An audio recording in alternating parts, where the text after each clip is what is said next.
ఇదిగో కొబ్బరికాయ తీసుకోండి.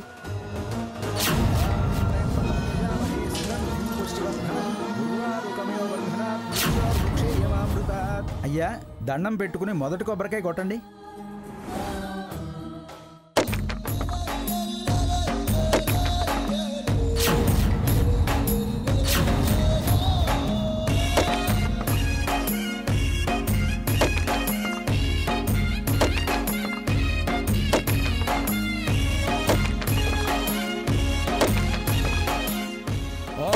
క్షీరోదన్వత్ ప్రదేశే శుచిమణి విలసత్సైకతే మౌక్తికానాం.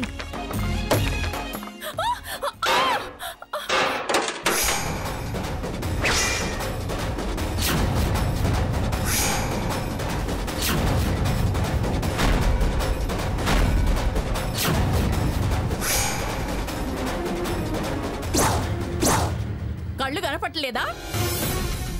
శ్రద్ధతో చేయాల్సిన పని టెంపర్తనంతో చేస్తావా? నీ మొక్కు తీర్చుకుంటూ నా మొక్కు చెడగొడతావా?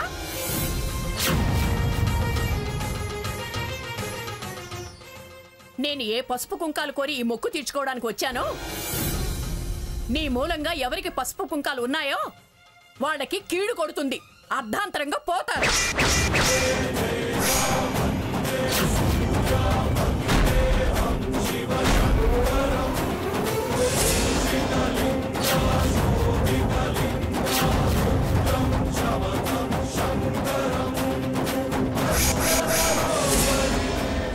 సారీ అండి, చూసుకోలేదు. అన్నిటికీ ఇదొకటి దొరికింది. సారీ అంట సారీ. సారీ అంటే నా మొక్కు తిరిగి వస్తుందా? ఆరిపోయిన దీపం వెలుగుతుందా?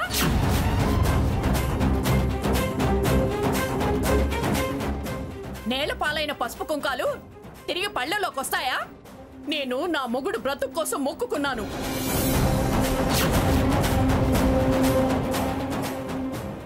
ఈ అపచారం నీ పెళ్ళాన్ని పీడించక మానదు. అయ్యో ఏమిటమ్మా ఇది? ఏదో పొరపాటు జరిగిన దానికి ఎందుకు అలా శపిస్తున్నారు? శపించకపోతే దీవిస్తారా?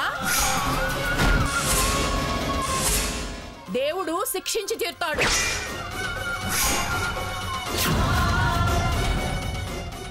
ఏమిటమ్మా పవిత్రమైనటువంటి దేవాలయంలో అలాంటి పిచ్చి మాటలు మాట్లాడతావు?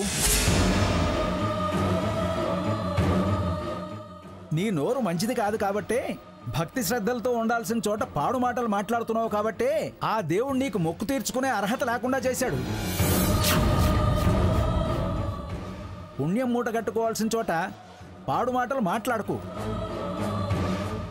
వెళ్ళు వెళ్ళమ్మా, వెళ్ళవతలకి. వాళ్ళకి చెప్పాల్సిన వాళ్ళు నన్ను తిడతారే? మీరు నాశనం అయిపోతారు.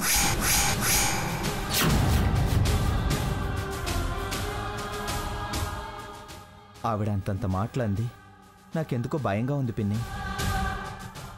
నాకు అలాగే ఉంది రఘు.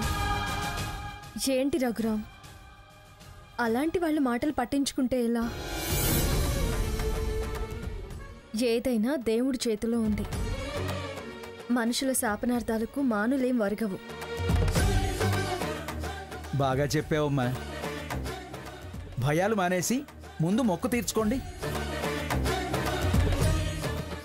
నా భయం నీ గురించే సీత. నేను భయపడినప్పుడు నీ భయానికి అర్థం లేదు రఘు.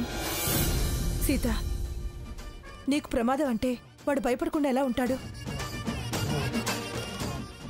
అమ్మా, ఎవ్వరికీ ఏ ప్రమాదం ఉండదు. నేను మృత్యుంజయ మంత్రం చదివాను. మీరు మొక్కు తీర్చుకోండి.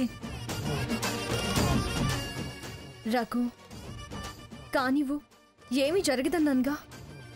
నువ్వు కొబ్బరికాయలు కొట్టు.